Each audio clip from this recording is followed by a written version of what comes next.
Welcome to Managing Uncertainty, a podcast series from the experts at Bryghtpath discussing global risk, business continuity, and crisis management. Will you be ready to lead your organization through its critical moment? Hello and welcome to the Managing Uncertainty podcast. This is Bryan Strawser, Principal and CEO at Bryghtpath, and with me today is Bray Wheeler, consultant at Bryghtpath. This is our weekly BryghtCast edition, where we talk about recent news and upcoming events and what they might mean for businesses in the private sector. And we're just a little different this episode as we looked through the news this morning, and we're recording this on Monday, August 12th. As we looked at the news this morning, really one topic was really dominating the news that we thought had private sector impact, and that is China. So we're going to start by, again, talking about protests in Hong Kong. I awoke early this morning, of course, early afternoon Hong Kong time, but I awoke early this morning to learn that the Hong Kong airport was completely shut down because thousands of protesters were occupying what looks from the photos I've seen to be essentially every square inch of real estate in the Hong Kong airport. So inbound flights were canceled, outbound flights were canceled, and really weekend protests led to an airport closure. Bray, what do you see going on here? Yeah, I mean, it's just that. I mean, it's the next kind of evolution of what they've been able to do. You know, they've targeted a lot of these more disruptive kind of major logistical and transportation features, government locations, things like that, where they're going to get the most bang for their buck in terms of attention and disruption, really without direct violence. Now, certainly, you know, there's back and forth on how much violence there's actually taking place, but in terms of just the disruption and the attention, you know, this has been the protesters' MO. There were a couple pieces of related news kind of feeding into the airport shutdown this morning that came out over the weekend. One was, there were a number of protests throughout Hong Kong over the last couple of days. I think it's the 10th weekend in a row that there were major protests. There was tear gas fired, which is becoming also more of a norm to see that level of force from the police. There was also an interesting article, I want to say it was in Foreign Affairs magazine on their blog over the weekend, but it may have been elsewhere, about protest technology and kind of false news, and how both sides were using that in the Hong Kong protest through social media in order to put out their version of a narrative. I think the protesters have been very effective in using video to show their side of the story and what has gone on. And now law enforcement clandestinely appears to be doing something very similar, planting stories in social media from the other side to kind of counter the narrative. And that's before we get to the point in our lives where this is being done by AI and machine intelligence and these deep fakes that we keep hearing about. Yeah, it's not that it's unheard of, that certainly opposition sides are putting, videos or posting pictures that certainly depict a certain way, but just the level of engagement and use of those things is a little bit unique with the Hong Kong protests. It seems like everything that kind of has historically kind of been a tool or a method on either side has kind of come into play, but also some of this new stuff, or kind of bordering up, as you said, kind of bordering up to some of this new stuff with the fake images and fake video and fake sounds and all that kind of stuff. I mean, it's not overt, but they're encroaching on that kind of indirectly being used. It's almost like there's a different level of sophistication here that we haven't seen, which makes sense. We're talking about democratic protesters in Hong Kong and all the sense of innovation and freedom that comes with that.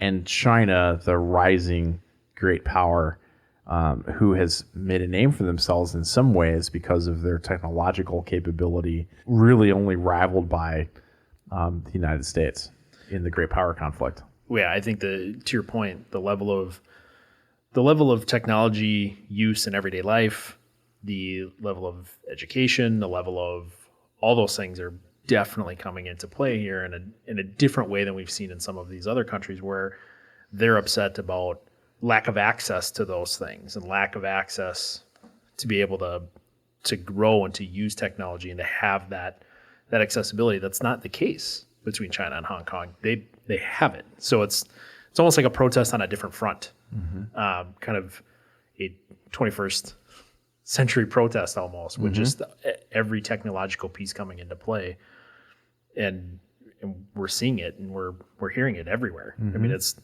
being covered everywhere. There were two other omnibus bits of news that came about with the protests today, things that happened this morning U.S. time. The first is that China made a statement about the protests, that these were actions of terrorists. Sprouts of terrorism. Sprouts of terror. Okay, that's very Chinese. Sprouts of terrorism erupting in Hong Kong. Is this an escalation, do you think, in terms of rhetoric? I certainly think it definitely is an escalation on China's part to use that kind of language, to throw that out, to not directly say it is terrorism, to kind of, as you said, the Chinese kind of language version of that, or communication version of that, with sprouts of terrorism, kind of masking it as, hey, this is starting to evolve into this, and we're starting to become concerned, becomes what will likely be a justification should they escalate this from use of military or kind of force, martial law that they declare. They're laying the seeds to be able to do that kind of stuff. The other bit of news relates to what you just said, and that's, could the military be used? Could there be more physical escalation? And there were almost what I would say some tinfoil hat wearers on social media this morning talking about, hey, there's convoys of military trucks making their way through Shenzhen towards the Hong Kong border. And I think a lot of people went, yeah, okay, I mean, you look like somebody that might wear a tinfoil hat from time to time. Right. But then China came out and admitted that, yes, we have placed 12,000. They described it as riot police, but the vehicles are clearly military. But of course, there's not much differentiation in China between the two sometimes. So they're at the border. This appears not to be a conspiracy. They really are there. So this is kind of a physical warning to the protesters that we may decide to assert ourselves. Yeah. I think China is very much preparing for that possibility, or at least playing the leverage that they have to be able to take control of the situation in a way that maybe doesn't even escalate to the use of it. But they're definitely starting to demonstrate and starting to position that use of force and those cards that they have available that certainly Hong Kong protesters do not have, because the police are certainly not going to take their side necessarily in this situation. So they're at a disadvantage in that sense. So China's playing every advantage that they have without going full escalation, because it is a little bit of a game changer, like we've talked in weeks past, where should China escalate to that moment, this becomes more likely a global situation rather than just kind of a Hong Kong, China with some kind of global awareness and kind of monitoring, because of Hong Kong's position in the global economy and its relationship with certainly Western countries. Definitely takes a different face should China kind of use force in mass within Hong Kong. And I would expect, and I'm speculating here, if China decides to directly intervene with mainland China military or police, that's going to happen extremely quickly and without warning. Right? It'll be like, yes, if I draw a parallel to what we saw in Cairo in 2011 with the Arab Spring, we went from relatively easy to get around the city and safe to get around the city to people not being able to leave their condo or home because they couldn't cross town to get to work or to visit family. It's going to happen at that scale and speed, and it's going to be very difficult to get people out. And I don't remember, there's 90,000 Americans there. The number is really high. Yeah. It's a really, really high percentage of Americans and, other Western countries, citizens from other Western countries. And I think the interesting piece that kind of comes into play that, I don't know how much impact it has, but it's a little bit of a kind of an interesting thought is, should China elect, to your point, go in mass and do it relatively quickly? Typically, that's something that would take place overnight. in the nighttime hours, that they would just show up, take control, and when people wake up in the morning, It's over. it's over. It's a game changer. What's happening, though, with these protests is a lot of them are happening afternoon into the evening, in the overnight. So it's almost a 24/7 operation on the protester front, that there is no good moment for China to kind of just sneak in, take control of Hong Kong, and have it be done. They're going to be seen. It's going to be felt. It's not going to be quite the clandestine operation that I think China would like it to be. So when it comes to Hong Kong, and then we can move on to the next two topics that we outlined for today, our message to businesses really remains the same. This is something that you need to continue to monitor.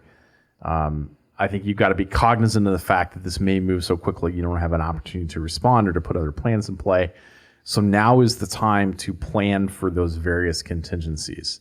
Like, do you want your expatriates there if the stuff goes down between Hong Kong citizens and the mainland? Do you want to move in advance of that? What continuity implications could this have for your business? And I think any way you slice this, you're running the risk of getting caught in the middle of this and then being unable to react until it's truly over. And I think even just in kind of probably to somewhat of a lesser degree, just as we've seen, the airport being disrupted, and we've talked about this in weeks past too, just that Hong Kong is a travel hub. So even if you don't have an operation in Hong Kong, but you use Hong Kong as a transit point to hit other countries, you may want to start evaluating whether or not in the short term, near term, that continues to be the spot that you want to transition folks through, or does Tokyo or Seoul or somewhere else become more of the right spot for you? Yep. What's the risk reward of doing that? Is it cost effective to start making those switches now? Yep. What's our second China topic? Second China topic, still somewhat related to the Hong Kong issue, and kind of an interesting nexus there too, that I think not only plays kind of in the line with kind of China's message on Hong Kong, so it definitely has some global implications to it, but I think more to the point of what we're discussing here from a private sector standpoint, from a corporate standpoint, is some branding issues with some different products. So over the weekend, several companies have kind of gotten embroiled with some China controversy. Versace, Coach, and Disney, in terms of some T-shirts these companies have put together, in which they've listed Hong Kong, Macau, and Taipei or Taiwan as separate from China. So Beijing, Shenzhen has been listed as city with the country, so Shenzhen, China, but with Hong Kong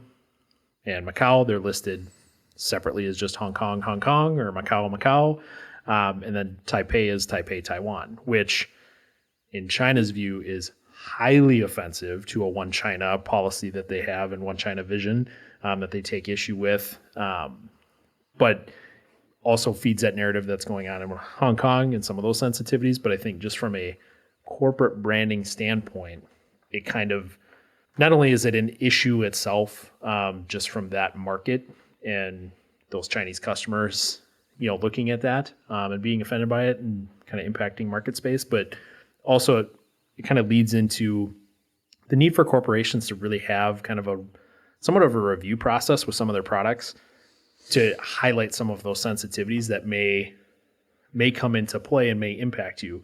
We've seen it certainly with Israel and Palestine through products, cultural appropriation, use of different icons and symbols. The U.S. flag is always one, but just those things when companies are using products or branding or things like that, these things pop up. They have an impact and they become a distraction. I mean, this is from an international relations standpoint, this is one of the greatest sins you can commit in a playing field where China is present, is to refer to Hong Kong or Macau as separate than China. But the biggest sin of all in international relations where China's there is to refer to what they think of as Chinese Taipei, the wayward province of Taiwan, as Taiwan, as an independent power. I mean, right or wrong, that's the way diplomacy is conducted when you're talking about these things. And Disney and Versace and Coach are well-respected international companies, particularly Disney, who operates in China, and really kind of stepped in it with this approach. So China really had some words for them over the weekend, and it's caused all three companies to apologize. Yes. And like I was saying before, too, these types of situations are easily catchable, easily mitigated, but if they're not, they become front page news.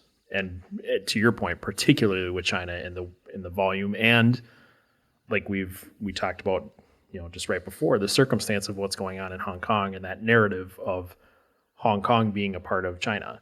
When you kind of step into it and then step in it in the middle of something else, it becomes a serious brand component.